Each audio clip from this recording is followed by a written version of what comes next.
gift osalo Siziba achizo reply ame general vasanyatwe aiwa vakomana vanyasi kuti toda kumeka the impossible kuti zvive possible muri Zimbabwe. Aiwa kochienda nhete manje noda kuti vana osalo Siziba vachinyasa kuradza ZANU-PF kuti aiwa izvozvo no matter what circumstance kana masituations amotipinza we can survive. Sana pinda mashoko atagwa na osalo Siziba noti vo subscribe like kuti na on the bell icon.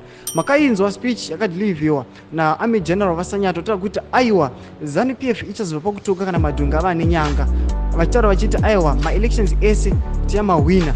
Tinoona kuti osalo Siziba anobva aposta a picture seramuri kuona pavidhio iro ramuri kuona dhongi rine nyanga ndobva achiti donkeys have horns now let's go. Ndo mashoko atagwa na osalo Siziba, mashoko mawords asingapfuuri nyangwe 6 auya akareplya aiwa vasanyatwe akachiti aiwa madhongi atova nenyanga handeitoni.